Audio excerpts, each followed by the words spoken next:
നമസ്കാരം. PSC ECEC സക്സസ്സിലേക്ക് സ്വാഗതം. Question paper code 057/2025. ഈ ചോദ്യ പേപ്പറിലെ മാത്സ് ക്വസ്റ്റ്യൻസിലെ ആദ്യത്തെ 5 ചോദ്യങ്ങളാണ് ഇന്നത്തെ ക്ലാസ്സിൽ നമ്മൾ സോൾവ് ചെയ്യുന്നത്. ഒന്നാമത്തെ ചോദ്യം, 100നും 200നും ഇടയ്ക്ക് 9 കൊണ്ട് ഹരിക്കാൻ സാധിക്കാത്ത സംഖ്യകളുടെ തുക എത്ര? 100നും 200നും ഇടയ്ക്ക്, അപ്പോൾ അത് രണ്ടും കൂട്ടാതെ 101 മുതൽ 199 വരെയുള്ള സംഖ്യകളാണ് നോക്കേണ്ടത്. ഇതിൽ 9 കൊണ്ട് ഹരിക്കാൻ സാധിക്കാത്ത സംഖ്യകളുടെ തുക.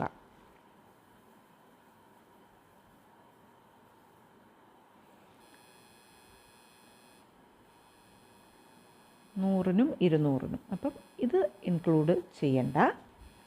101 മുതൽ 199 വരെ.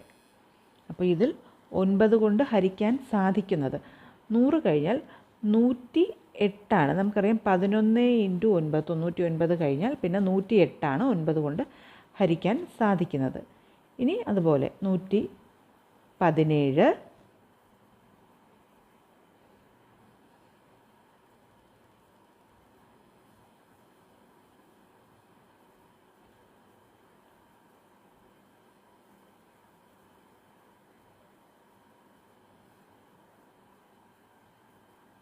153, 162,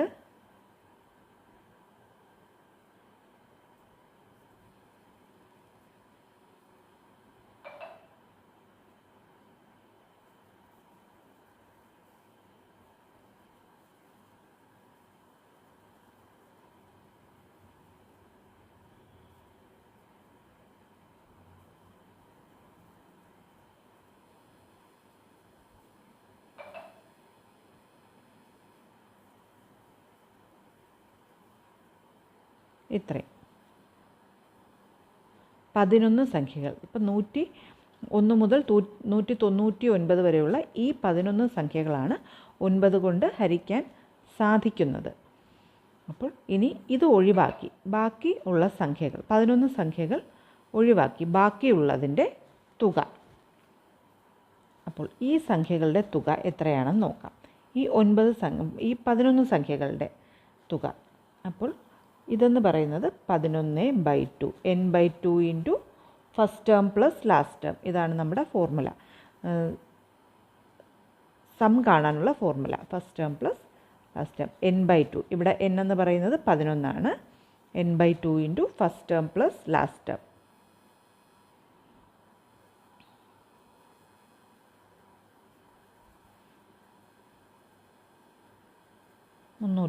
ഇവിടെ 153 ഇൻറ്റു 11. അപ്പം 153 ഇൻറ്റു 10 ആകുമ്പോൾ 1530, പിന്നെ ഒരു 153 കൂടെ 1683 ഈ 9 കൊണ്ട് ഹരിക്കാൻ സാധിക്കുന്ന സംഖ്യകളുടെ തുക.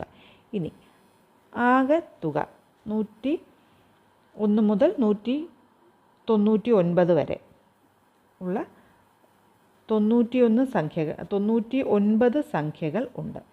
അതിൻ്റെ തുക നമുക്ക് കണ്ടുപിടിക്കാം. എന്നിട്ട് അതിൽ നിന്ന് ഈ 1683 കുറയ്ക്കാം.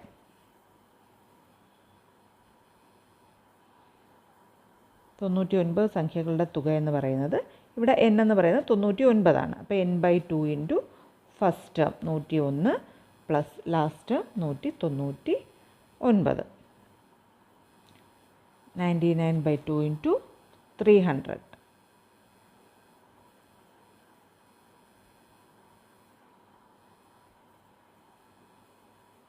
അപ്പോൾ ഇവിടെ നമുക്ക് 150 ഇൻറ്റു 99 എന്നുള്ളതിന് 150 ഇൻറ്റു 100 മൈനസ് 1 എന്നെടുത്താൽ 15.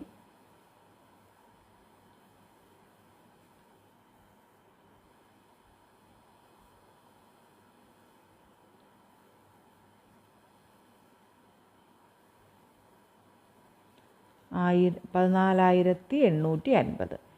ഇനി നമുക്ക് ഉത്തരം കിട്ടാൻ വേണ്ടി ഈ 14,850 നിന്നും 1683 ഇത് കുറയ്ക്കുക.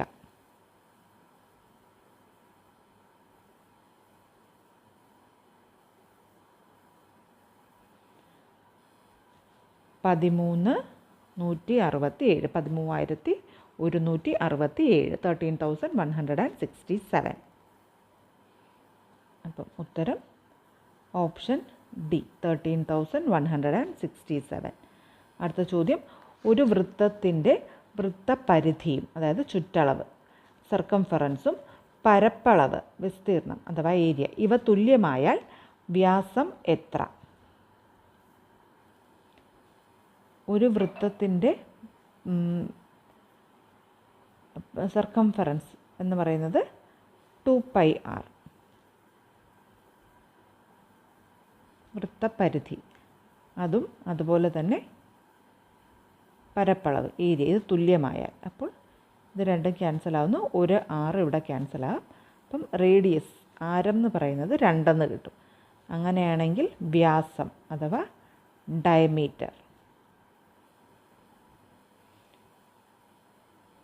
ആരത്തിൻ്റെ ഇരട്ടി 2 × 2 4 യൂണിറ്റാണ്. ഉത്തരം 4. Answer 4 unit. അടുത്ത ചോദ്യം, ഒരു ക്ലോക്കിലെ മിനിറ്റ് 5 സെൻറ്റിമീറ്റർ നീളമുണ്ട്. മിനിറ്റ് ആ സൂചിക്ക് 5 സെൻറ്റിമീറ്റർ നീളമുണ്ട്. രാവിലെ 6:05 മുതൽ 6:40 വരെ അത് സഞ്ചരിച്ച ഭാഗത്തിൻ്റെ പരപ്പളവ് എത്ര? അപ്പോൾ 6:05 മുതൽ 6:40 വരെ, അതായത് 35 മിനിറ്റ്. അപ്പോൾ 1 മിനിറ്റ് എന്ന് പറഞ്ഞാൽ 6 ഡിഗ്രിയാണ്. അങ്ങനെയാണ് 60 മിനിറ്റ് എന്നുള്ള 360 ഡിഗ്രി. അപ്പോൾ 1 മിനിറ്റ് എന്ന് പറഞ്ഞാൽ 6 ഡിഗ്രി.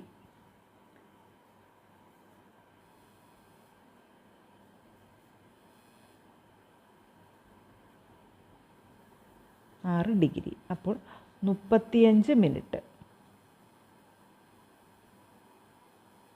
ഈക്വൽ ടു 35 × 6 210 ഡിഗ്രിയാണ്. ഇനി ആ ക്ലോക്കിൻ്റെ സൂചിയുടെ അളവ് അത് തന്നെയാണ് അവിടുത്തെ ആ റേഡിയസ് ആരമായിട്ട് വരുന്നത് 5 സെൻറ്റിമീറ്റർ. അപ്പോൾ അത് സഞ്ചരിച്ച ദൂരം എന്ന് പറയുന്നത് πr² × θ/360. എത്ര ആംഗിൾ 210 ഡിഗ്രി ആംഗിളാണ് കവർ ചെയ്തത്. അപ്പോൾ π22/7 × r². 5 അപ്പം 25 × 210/360. 0 രണ്ടും ക്യാൻസൽ ചെയ്യുന്നു. 7 × 3 3 × 12 12 again 6 11. ഇത്രയും വരെ നമുക്കിവിടെ ക്യാൻസൽ ചെയ്യാം. അപ്പോൾ 25 × 11 25 × 10 250 ഒരു 25 കൂടി 275/6.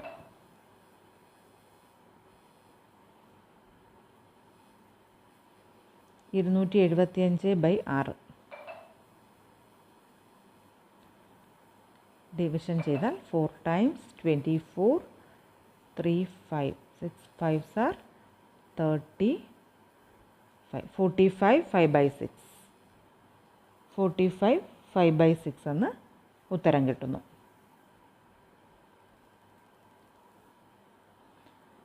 (45 5/6 സെൻറ്റിമീറ്റർ സ്ക്വയർ പരപ്പളവ് സെൻറ്റിമീറ്റർ സ്ക്വയർ. Option A.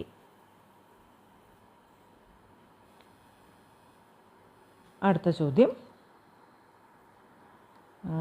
തെറ്റായ പ്രസ്താവന ഏത്? n ഒരു എണ്ണൽ സംഖ്യ ആയാൽ n³ - n 6 കൊണ്ട് ഹരിക്കാൻ പറ്റുന്നതായിരിക്കും.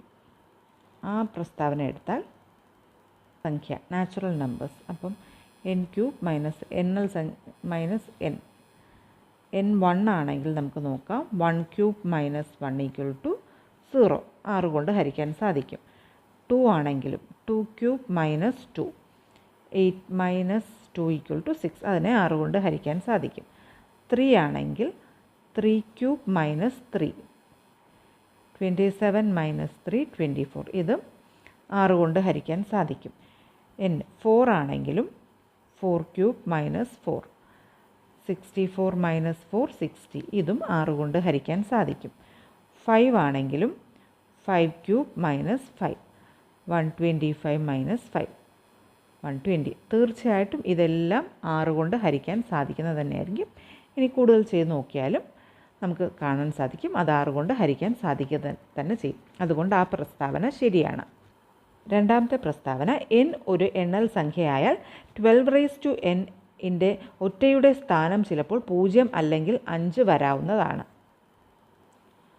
12n n ഒരു എണ്ണൽ സംഖ്യയാണെങ്കിൽ 12:1 എന്തായാലും 12 വരുള്ളൂ. 12 സ്ക്വയർ എടുത്താൽ അതിൻ്റെ ഒറ്റയുടെ സ്ഥാനത്ത് 144, ഒറ്റയുടെ സ്ഥാനത്ത് 4.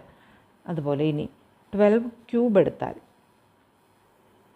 12 ക്യൂബ് എന്ന് പറഞ്ഞാൽ എഗെയിൻ 3 പ്രാവശ്യം വരുമ്പോൾ നമുക്ക് മനസ്സിലാവും 2 4 അത് 8 ആയിരിക്കും ഒറ്റയുടെ സ്ഥാനത്ത് വരുന്നത്. ഇനി 12⁴ എടുത്താലും ഇതുപോലെ തന്നെയാണ്. 8 × 16 ആയിരിക്കും, അവിടെ 6 ആയിരിക്കും ഒറ്റയുടെ സ്ഥാനത്ത് വരുന്നത്. അഞ്ചാമത്തേത് എടുത്താലും 6 × 2 വീണ്ടും 2 2 4 6 8 അങ്ങനെ റിപ്പീറ്റ് ചെയ്ത് ഒരിടത്തും എന്നിന് 5 വരില്ല. അതുകൊണ്ട് തന്നെ ആ പ്രസ്താവന തെറ്റാണ്. 0 അല്ലെങ്കിൽ 5 വരാവുന്നതാണ്. അപ്പോൾ നമ്മൾ മൾട്ടിപ്ലൈ ചെയ്ത് നോക്കുമ്പം നമുക്ക് മനസ്സിലാവും ഈ ഒരു പ്രസ്താവനയാണ് ഇവിടെ തെറ്റായിട്ട് വരുന്നത്.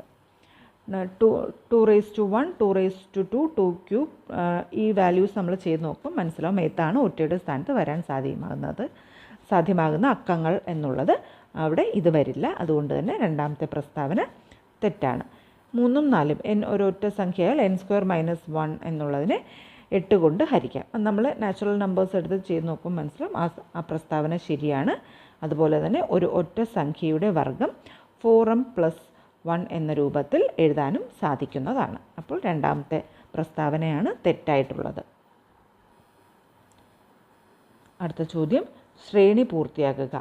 BJF DKH FMJ HPL. അടുത്തത് അപ്പോൾ ഇവിടെ BCD EF GH അപ്പോൾ IJ അടുത്ത J ആണ് വരേണ്ടത്. ഇനി അടുത്ത രണ്ടാമത്തെ JK ഇവിടെ JK ഡയറക്റ്റ്. ഇനി ഇവിടെ നോക്കിയാൽ LM അടുത്തത് NOP അപ്പോൾ QRS അടുത്തത് T.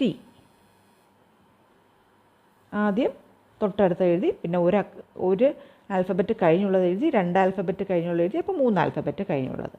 ഇനി അടുത്ത EFGH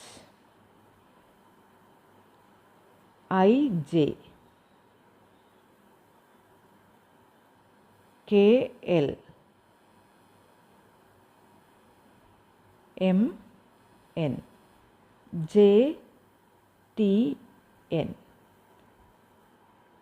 ആൻസർ നോക്കാം.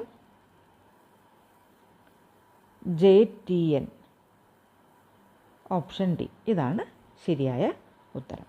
അപ്പോൾ ഈ 5 ചോദ്യങ്ങളാണ് ഇന്ന് സോൾവ് ചെയ്തത്. അടുത്ത 5 ചോദ്യങ്ങൾ സോൾവ് ചെയ്തുള്ള വീഡിയോ ഉടനെ അപ്ലോഡ് ചെയ്യുന്നതാണ്. ഉപകാരപ്രദമായി തോന്നിയിട്ടുണ്ടെങ്കിൽ ലൈക്ക് ചെയ്യുക, ഷെയർ ചെയ്യുക, സബ്സ്ക്രൈബ് ചെയ്യുക. നിങ്ങളുടെ അഭിപ്രായങ്ങൾ കമൻറ്റ് ബോക്സ് വഴി അറിയിക്കുക. അടുത്ത ക്ലാസ്സിൽ വീണ്ടും കാണാം. Thank you.